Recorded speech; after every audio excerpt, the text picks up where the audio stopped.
Sir,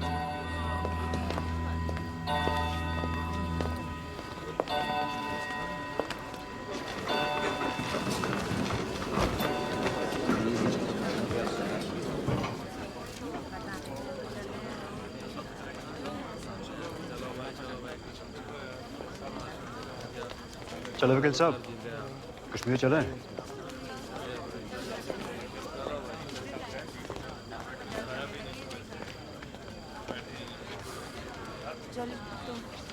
मैं चलता हूँ।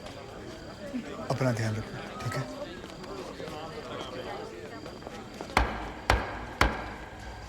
The court resumes. आप सब लोग बैठ जाइए और भाई जरा कोर्ट में शांति बना के रखिएगा। श्रीमान, इट इज मिडनाइट 12। आप हमें अगली कोई भी डेट दी। तो माथुर साहब, आपकी पिछली डेट क्या थी? 13 अगस्त, हैं जी? अब हो गई 14 अगस्त। तो आपकी अगली डेट है 14 अगस्त 12:05 AM। श्रीमान, आधी रात बीत चुकी है, प्रोसीडिंग में तो सवेरा हो जाएगा। आजकल तो सुप्रीम कोर्ट भी भाई 3-3, 4-4 बजे तक काम करता है। थोड़ा हम भी सीख लेंगे तो क्या फर्क पड़ जाएगा, हैं जी? Please sir. नहीं नहीं, देखिए माथुर साहब, आपको धरना देना था, आपने धरना दिया, मैंने कुछ नहीं बोला, है जी? अब आपको वॉकआउट करना है तो आप वॉकआउट कर सकते हो, लेकिन आज ही की रात फ़हीम भट्ट की स्टेटमेंट यहां रिकॉर्ड होगी, है जी? जॉली जी, स्टेटमेंट रिकॉर्ड करवाइए। जी, फ़हीम।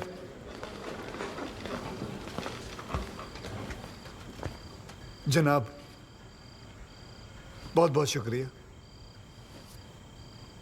फ़हीम साहब को बताओ क्या क्या हुआ था। जनाब, इस इनकाउंटर से कुछ महीने पहले हमने एक इंटेलिजेंस रिपोर्ट भेजी थी सिंह साहब की टीम को, जिसमें एक कश्मीरी मिलिटेंट इकबाल कादरी के डिटेल्स थे जो यहाँ लखनऊ में छिपा था। जनाब, इस इनकाउंटर से एक दिन पहले मुझको फ़ोन करके यहाँ बुलाया गया ताकि मैं इस बात की शिनाख्त कर सकूं कि जिस इकबाल को इन्होंने पकड़ा है वो इकबाल कादरी है या नहीं। जनाब, जब मैं यहाँ पहुँचा तो उस शख्स का निकाह हो रहा था। मैं देखते ही समझ गया कि ये इकबाल वो इकबाल नहीं है। मगर जनाब, सिंह साहब की टीम ने मुझ पर प्रेशर बनाया कि मैं अपनी रिपोर्ट में ये कहूँ कि इकबाल कासिम ही इकबाल कादरी है। मैंने ये करने से मना कर दिया और मैं श्रीनगर वापस चला गया। फिर जनाब, जब मैंने इनकाउंटर की न्यूज़ पढ़ी तो मेरे को जनाब बड़ा अफसोस हुआ। मैंने श्रीनगर में अपने अफसरों को बताया तो बोले बात को रफा दफा करो। मैंने बहुत समझाया उनको, वो नहीं माने। जब वो नहीं माने तो मैंने दिल्ली में सेंट्रल एजेंसी को इस इनकाउंटर की कंप्लेंट कर दी। मुझ पर कंप्लेंट वापस लेने के लिए बहुत प्रेशर डाला गया। फिर मैं नहीं माना तो इन्होंने क्या किया जनाब, एक दिन मुझको गिरफ्तार कर लिया, एक झूठा मुकदमा बनाकर मुझे जेल में डाल दिया जनाब, और मेरे को जनाब महकमे से भी बाहर कर दिया जनाब मेरे को। शुक्रिया जनाब। माथुर साहब, आप कुछ कहोगे या नाराज हो अभी तक? अरे नहीं नहीं श्रीमान, आपकी नाराजगी मोल लेकर अपनी दुकान थोड़े बंद करवानी। मगर मैं तो ये पूछना चाहता हूँ, आप तो गुस्सा नहीं है? नहीं नहीं, मैं नाराज और आज कुछ नहीं हूँ, लेकिन यार अगली बार से तुगलक मत बोलना मेरे को। हाँ जी माथुर साहब, मतलब इस कोर्ट में बैठे बैठे मेरे बाल सफ़ेद हो गए। I think I deserve some respect. क्षमा प्रार्थी हूँ श्रीमान। ठीक है, आप शुरू करो। फ़हीम भट्ट, आप माननीय न्यायाधीश महोदय को बताएंगे कि ये केस क्या है, इस अदालत में हम किस सच्चाई की खोज कर रहे हैं?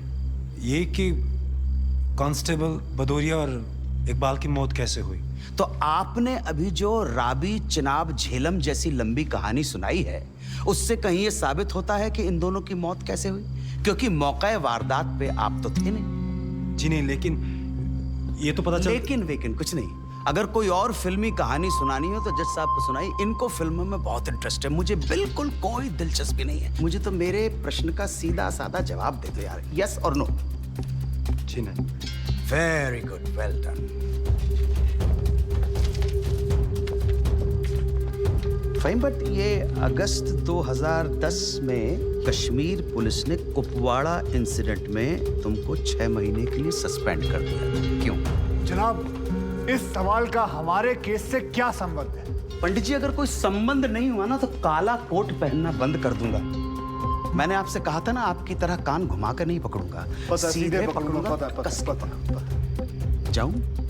जाइए सर, नहीं तो आप फिर धरने में बैठ जाओगे। तो क्यों सस्पेंड किया? मुझ पर एक आदमी की कस्टोडियल डेथ का इल्जाम था। मतलब तुमने किसी की जान ली थी? जी नहीं, मैंने उसे अरेस्ट किया था शक के बिना पर। उसे चौकी ले जा रहे थे हम पूछताछ के लिए।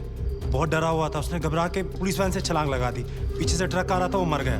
फाइन, बट एक बात बताओ, चलती वैन में तुम्हारी पकड़ से एक आदमी डर के मारे कूद सकता है, तो क्या ये मुमकिन नहीं है कि उसी डर के मारे कोई अपराधी कूद जाए, कांस्टेबल की बंदूक छीन ले और भागने की कोशिश करे?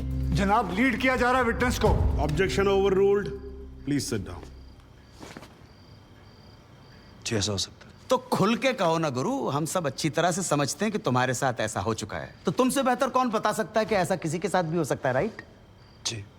Very good. बस अब एक आखिरी सवाल। तुमने अभी अपने स्टेटमेंट में कहा कि तुमको 6 महीने के लिए सस्पेंड कर दिया गया था। तुम्हारे खिलाफ केस क्या बनाया गया? मुझ पर इल्जाम था कि मैंने कॉन्फिडेंशियल इंफॉर्मेशन दुश्मन को सप्लाई की। मगर वो इल्जाम झूठा है जनाब।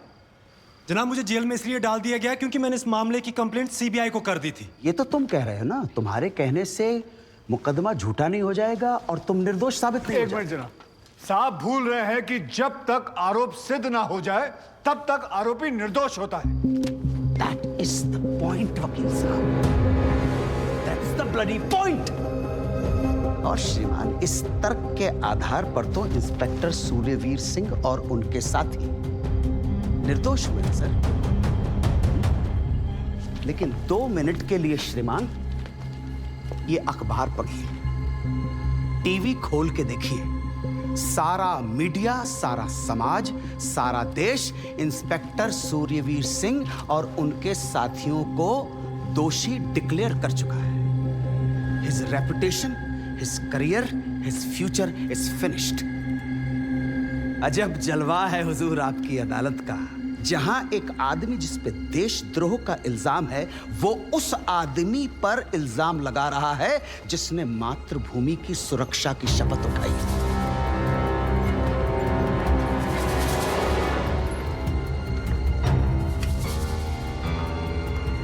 श्रीमान, आज से कई साल पहले इलाहाबाद हाई कोर्ट के बाहर एक बॉम्ब ब्लास्ट हुआ था जिसमें 9 बेकसूर लोगों की जानें गई थी। मृतकों में हमारे बड़े भाई, हमारी भाभी और 7 साल का भतीजा भी शामिल था। इसी आतंकी हमले में हमारे बाबूजी पूजनीय श्री जुगल किशोर माथुर भी घायल हो गए, मगर फिर भी वो आज यहाँ आए। आधी रात को श्रीमान ये देखने आए हैं कि आप किसके साथ खड़े हो। और श्रीमान, मैं ये पूछना चाहता हूं कि क्या ये न्यायालय इतना कमजोर है कि फैसला भी नहीं कर पा रहा है कि देश को सूर्यवीर जैसे अफसरों की जरूरत है या इकबाल कादरी जैसे हत्यारों की? और श्रीमान, अंत में सिर्फ इतना निवेदन करना चाहता हूं कि हम कितना ही अनजान बने रहें, कबूतर की तरह आंखें बंद करके बैठे रहें, लेकिन हकीकत यह है श्रीमान that we are in a state of war. और किसी विद्वान ने बड़ा सही कहा है, everything is fair in love and war. बाकी श्रीमान, न्याय आपके हाथ में है। प्रमोद माथुर के प्रणाम स्वीकार करें।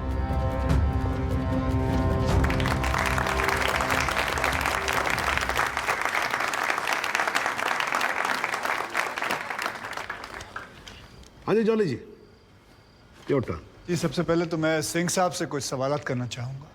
सिंह साहब, आप विटनेस बॉक्स में आइए।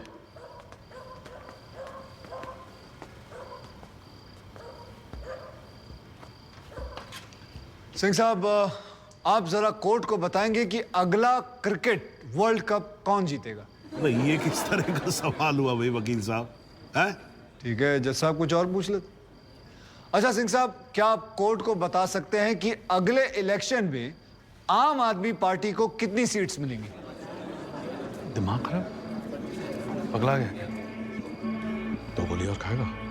मैं वैसे तो अहिंसावादी इंसान हूँ सिंह साहब, लेकिन एक बार ना लॉ कॉलेज में एक 6 फुटे 8 इंच के लौंडे ने मुझसे बदतमीजी से बात की थी। माँ कसम, यहाँ कान के नीचे घुसड़ मारा था, उठा नहीं 22 दिन तक बिस्तर से।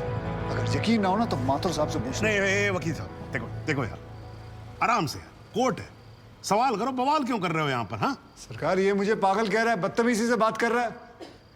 सिंह साहब क्यों कर रहे हो आप बदतमीजी से बात? छोड़ दो ना, जाने दो, आराम से कंटिन्यू प्लीज। चलो एक और बार ट्राई करते हैं सिंह साहब। क्या आप बता सकते हैं कि सलमान खान की शादी कब होगी? अरे वकील साहब क्या बातें कर रहे हो? इंस्पेक्टर हैं वो, जोशी थोड़ी ना है। अगर ये जोशी नहीं है तो फिर इन्हें कैसे पता था कि ठीक सुबह 6:45 पे इकबाल को पेशाब आएगा? कैसे पता था जब उनको पेशाब आएगा तो गाड़ी गोमती नदी का पुल क्रॉस कर रही होगी? इन्हें कैसे पता था कि इकबाल कांस्टेबल भदौरिया की रिवॉल्वर छीन कर भागने की कोशिश करेगा? शादी में तो थे नहीं, फिर पुल पर कैसे पहुंचे तुम? इधर इधर, मैं यहां खड़ा हूं, आप पुल पे पहुंचे कैसे? इत्तेफाक, लो जी, इत्तेफाक। ऊपर वाले के आशीर्वाद से सही समय पे सही जगह पहुंच गए। बाय गॉड, बड़े इत्तेफाक हैं आपकी स्टोरी में सिंह साहब। जनाब, मेरे पास ये इनके 25 एनकाउंटर का कच्चा चिट्ठा है। ऐसे इत्तेफाक कई बार हो चुके हैं इनकी जिंदगी में। अपराधी गोली चलाने वाला होता है कि पहुंच जाते हैं शक्तिमान बनकर, और सिर्फ लखनऊ में नहीं बल्कि दूसरे शहरों में भी। जनाब, इनके 25 एनकाउंटर में से 19 के खिलाफ मारे गए लोगों के परिवार वालों ने शिकायतें दर्ज की हुई हैं, लेकिन आज तक एक भी मामले में निष्पक्ष जांच नहीं की गई। एंटी करप्शन ब्यूरो की एक रिपोर्ट के मुताबिक इनकी 28 करोड़ की संपत्ति होने का शक है, लेकिन वो भी जांच भी नहीं पूरी कर पाए, पहले ही बंद कर दिया उन्होंने। और ऐसे आदमी को बचाने के लिए हमारे माथुर साहब यहां अपने बूढ़े बाप को व्हीलचेयर पर बिठाकर कोर्ट में लाते हैं। मुझे तो इन पर और इन जैसों पर तरस आता है। नमस्कार, बहुत बहुत धन्यवाद। आपकी वकालत को मेरा प्रणाम जी। श्रीमान, एक ईमानदार और बहादुर आदमी का कैरेक्टर असैसिनेशन हो रहा है और आप बैठे देख रहे हैं। बहादुर, ठेंगा बहादुर है ये। हथकड़ी में बंधे निहत्थे आदमी को पीठ पर गोली मारने वाला ये बहादुर। 35,000 तनख्वाह पाने वाला 28 करोड़ का मालिक ईमानदार। दीमक है जनाब, ये दीमक खोखला कर देगा सारे सिस्टम को और पता भी नहीं चलेगा। कुछ तो लिहाज करो मेरे माथुर साहब, कुछ तो लिहाज करो देश का।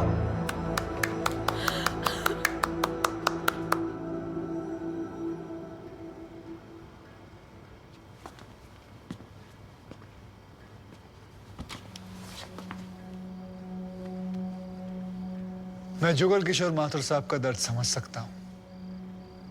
मेरी वजह से तो एक औरत ने अपनी जान ली थी और मैं महीनों चैन से नहीं सो पाया था।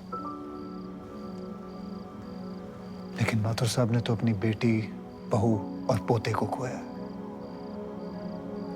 उनका दर्द उनके अलावा इस कोर्ट में सिर्फ एक ही आदमी समझ सकता है, ज़हूर सिद्दीकी साहब। इन्होंने भी अपनी बेटी, दामाद और होने वाले नाती को खोया है। दर्द में ये दोनों एक जैसे हैं जनाब। अब इन्हें जुगल किशोर सिद्दीकी कहूं या फिर इन्हें ज़हूर किशोर माथुर, कोई फर्क नहीं पड़ता। जनाब, गोमती नदी के पुल पर उस दिन 2 जानें गई थी। एक 12 घंटे पहले दूल्हा बने, हाथों में मेहंदी लगाए इकबाल कासिम की थी, और दूसरी 20 दिन में रिटायर होने वाले कांस्टेबल बलदेव सिंह भदौरिया की। और जनाब, ये हैं कांस्टेबल भदौरिया की पत्नी, जो अपने पति को खो चुकी है। और जेल में बंद अपने बेटे की बेल करवाने के लिए कोर्ट के चक्कर काट रही है। अब इन्हें क्या कहेंगे माथुर साहब? मुस्कुराइए, आप लखनऊ में। सच सुना तो नजरें फेर ली। माथुर साहब, ओ माथुर साहब, इत्तेफाक सिर्फ तुम्हारे साथ नहीं होते सिंह, ऊपर वाले की बड़ी कृपा है मुझ पर। इस दफा एक इत्तेफाक मेरे साथ भी हुआ है। बाय गॉड, मजा आएगा। पंडित जी को लाइए, लाइए जल्दी।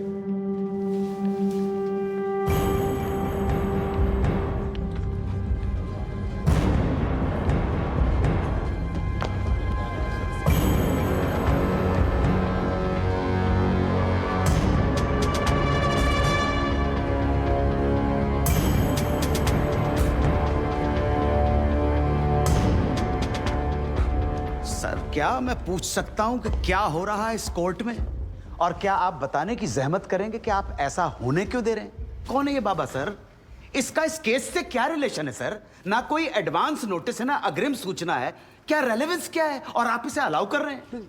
जनाब, इस विटनेस का नोटिस देता ना तो ये विटनेस यहां नहीं होता, किसी मुर्दा घर में गड़ा हुआ होता। इस आदमी को मैं पकड़ के नहीं लाया हूं, पुलिस वाले पकड़ के लाए हैं। और जनाब, इस विटनेस का इस केस के साथ डायरेक्ट कनेक्शन है। इंस्पेक्टर साहब, आपने अरेस्ट किया इसको? जनाब, ये वकील साहब एकदम सही कह रहे हैं। इस पंडित का इस केस से सीधा संबंध है। अगर संबंध नहीं हुआ ना, इंस्पेक्टर साहब, नौकरी खा जाऊंगा मैं आपकी। जानते हो ना ये बात? लेकिन जनाब, मैं बिल्कुल सही कह रहा हूं। ठीक है, मैं विटनेस को अलाउ करता हूं। No sir, I object sir, I object. Mathur साहब, मेरी बात सुन। देखो क्या है यार, 3 बजने वाले हैं, बाहर जाएंगे ना बस मिलेगी ना रिक्शा मिलने वाला है। 6 बजे तक तो वैसे ही बैठना हम लोगों को, तो तब तक करवा लेते हैं विटनेस। मतलब हो सकता है कि इसमें कुछ निकली है। हैं जी? चलिए जी, विटनेस बॉक्स में आ जाइए।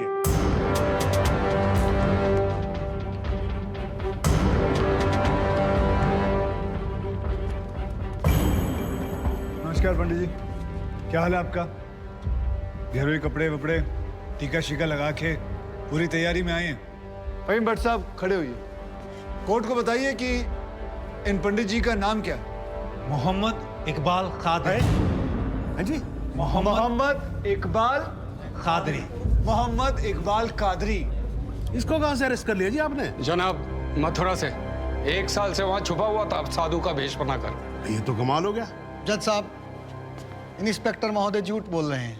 हमारा नाम इकबाल कादरी नहीं है, हमारा नाम तो रामकृष्ण सारस्वत है। हम तो निरीह ब्राह्मण हैं, ब्रह्मचारी हैं। हाँ, जम्मू के रहने वाले हैं, उस वजह से भाषा में थोड़ी कश्मीरी झलक है, लेकिन हम वो नहीं है जो बताया जा रहा है। ये देखिए हमारा आधार कार्ड और voter ID card. Om Prakash ji, जरा लेके आओ से, लाओ जरा, फटाफट लेके आओ। जनाब, ये पंडित सरासर झूठ बोल रहा है। इसने पुलिस को खुद स्टेटमेंट दिया है जिसमें इसने खुद कहा कि ये इकबाल कादरी है। कंधे के ऊपर उत्तर प्रदेश पुलिस के 2 स्टार लगा रखे हैं। इतना मालूम नहीं है कि पुलिस को दी गई स्टेटमेंट कोर्ट में एडमिसेबल नहीं है। जनाब, ये इंसान एक ट्रेंड मिलिटेंट है। नकली आधार कार्ड बनाना कोई मुश्किल काम नहीं है, आप अच्छी तरह जानते हैं। और फहीम भट्ट भी इसको आइडेंटिफाई कर चुके हैं। सर, ये अपनी आइडेंटिटी छुपा रहा है। श्रीमान, यहाँ आइडेंटिटी छुपा नहीं रहा है, अपनी आइडेंटिटी बता रहा है। कैसे बताएगा अपनी आइडेंटिटी? हम सब कैसे बताएंगे सर? आप सुंदरलाल त्रिपाठी हैं, मैं प्रबोध माथुर हूँ, ये पंडित जी हैं कानपुर वाले, कैसे पता पड़ेगा? किसी आधार कार्ड से, राशन कार्ड से या पासपोर्ट से? सबूत आपके सामने है सर, संदेह की कोई बात ही नहीं। और वैसे बता दूं सर, निवेदन कर रहा हूँ, ये जो पंडित जी है ना, ये ऑलरेडी झूठा गवाह पेश कर चुके हैं। बार एसोसिएशन ने इनका लाइसेंस रद्द कर दिया। चंद घंटों के मेहमान है ये वकीलगिरी से सर, इनकी बात को सीरियसली नहीं लिया जाए। माथुर साहब, चंद घंटे तो है ना, लड़ लूं ना, तब तक तो लड़ सकता हूं ना। जॉली साहब, ये देखो यार, कोर्ट में लड़ने वड़ने की बात मत करो आप। नहीं, माथुर साहब एकदम ठीक बोल रहे हैं। मुझे लगता है पुलिस से कोई गलती हो गई है। बाबा जी सॉरी, आप जा सकते हो। एक मिनट जॉली जी, आप वहीं रुके। एक मिनट सर, मैं आपसे हाथ जोड़ के विनती करता हूँ, मैं इससे कुछ सवालात करना चाहता हूँ। मैं बड़ी मुश्किल से इसको लेके आया हूँ। मैं एक मौका मुझे दे दीजिए। नहीं, आपने क्या कहा था? अभी ऑटो बस कुछ नहीं मिलने वाला, एक मौका। 1 मिनट आप चिल्लाना बंद करोगे जरा? 2 मिनट चुप रहोगे आप? गलती हो, 2 मिनट चुप रहो।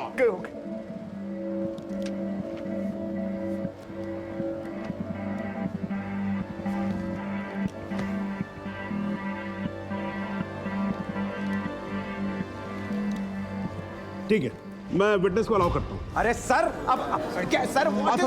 माथुर साहब, I think court has the right to decide. Okay जी, and court has decided. Please. Thank you, thank you, thank you.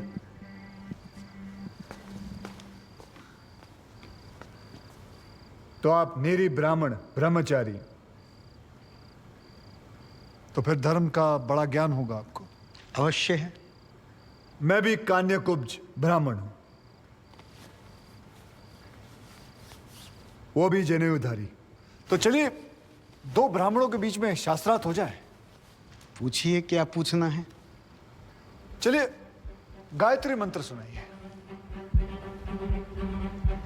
ओम भूर्भुवस्वः तत्सवितुर्वरेण्यं भर्गो देवस्य धीमहि धियो यो नः प्रचोदयात्। बहुत बढ़िया, पूरा नाम बताएं। रामकृष्ण प्रेमकृष्ण सारस्वत। धर्म?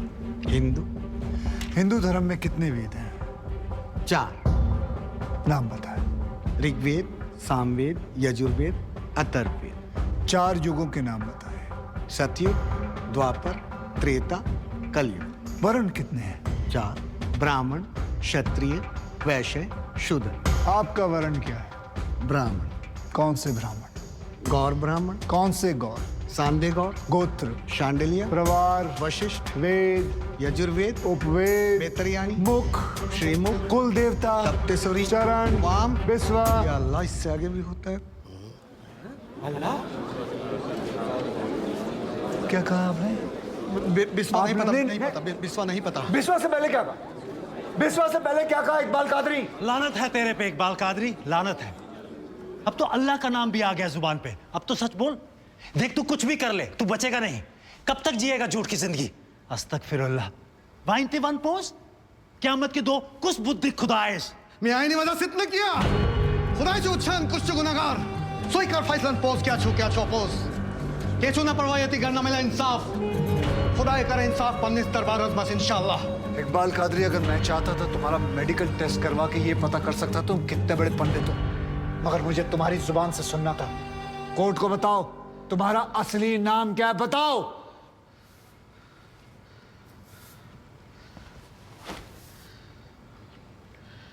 जज साहब, मेरा नाम मोहम्मद इकबाल कादरी है। मुझे सिंह साहब ने अरेस्ट किया था। मैं उनकी कस्टडी में था, लेकिन उन्होंने मुझे कोर्ट में पेश नहीं किया। मैं जानता था कि वो मेरा एनकाउंटर करने वाले हैं। एक दिन मौका देकर मैंने उनसे कहा कि अगर वो मुझे जाने देंगे तो मेरे आदमी उन्हें बहुत सारा पैसा देंगे, और उन्होंने मेरी बात मान ली। इसे लेके कहाँ जा रहे हैं? सिंह साहब ने आजाद कर दिया इसे। जा रहा है, आजा। सिंह साहब को कितने पैसे दिए? 50 लाख, 25 लाख एडवांस और 25 एनकाउंटर के बाद। आई ऑब्जेक्ट श्रीमान।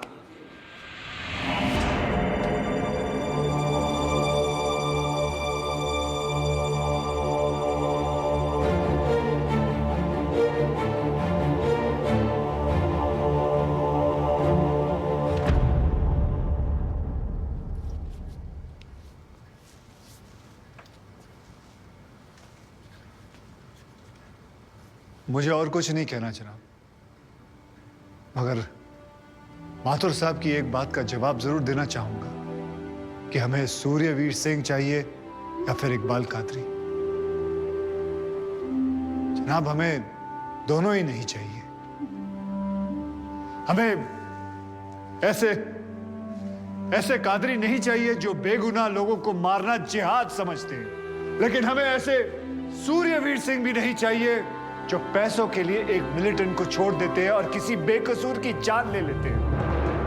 मैं हिम्मती बहादुर पुलिस वालों को सलाम ठोकता हूं, झुककर सजदा करता हूं, लेकिन जिसके हाथ किसी बेकसूर के खून से रंगे हों, उसे मैं वही कहूंगा जो वो है, कातिल। और ऐसे राक्षसों से बच के रहिएगा माथुर साहब। किसी ने 25-30 लाख ज्यादा दे दिए तो क्या पता अगला इत्तेफाक आपके साथ हो जाए।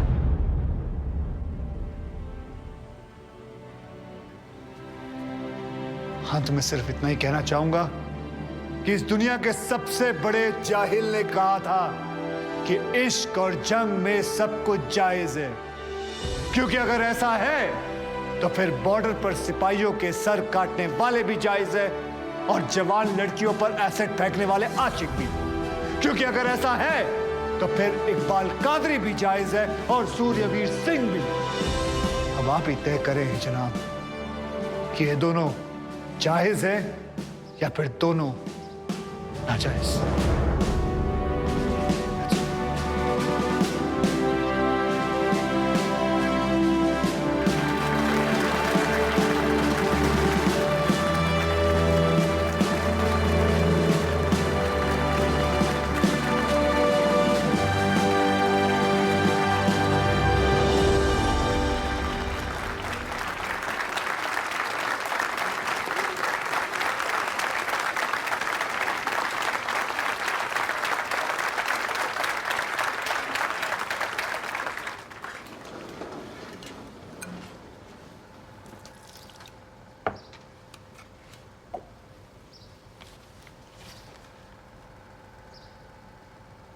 सालों में एक बार कभी कोई ऐसा केस आता है जब इस कुर्सी पे बैठने का अफसोस नहीं होता है। नहीं तो जी मैं तो रोज ही कोर्ट आता हूं, बैठा रहता हूं कोर्ट के अंदर, घड़ी की तरफ देखता रहता हूं कि कब 6 बजे और कब मैं उठ के घर चला जाऊं। क्या करें जी, न्यायपालिका की हालत ही कुछ ऐसी है। ये देखो जी, ये अंधेरे बदबूदार कमरे जिन्हें कोर्ट कहा जाता है, भाई साहब इसमें हम जैसे जजों का आने का मन नहीं करता। आम जनता की बात तो क्या करें। हाँ जी मात्र साहब ठीक बोल रहा हूं ना मैं? मतलब 3 करोड़ से ज्यादा केसेस पेंडिंग है इस देश के अंदर, और कुल मिलाकर जज कितने? 21,000। यानी देखा जाए तो 1 लाख लोगों पर एक जज। डेट पे डेट पड़ती रहती है। हाँ जी, लोग आते रहते हैं, हताश होकर घर जाते रहते हैं। लेकिन फिर भी आज भी हिंदुस्तान में जब कहीं 2 लोगों के बीच में झगड़ा होता है ना, कोई विवाद होता है, तो एक दूसरे से क्या कहते हुए पाए जाते हैं? I will see you in court.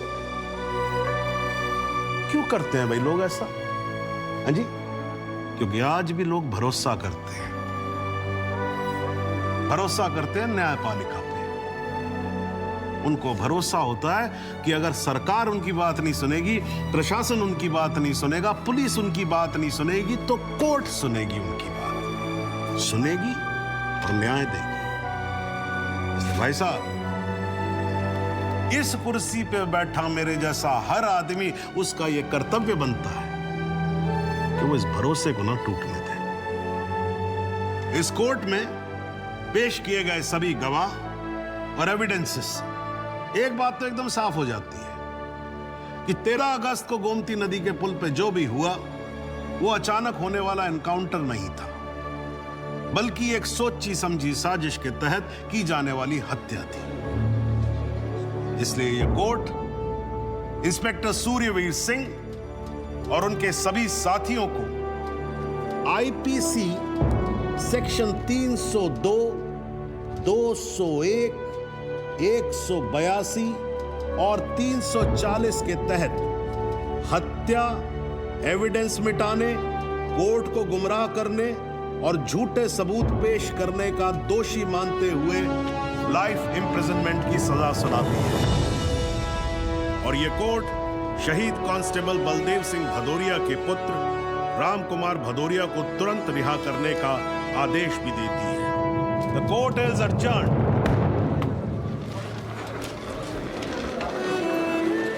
बहुत बहुत मुबारक। थैंक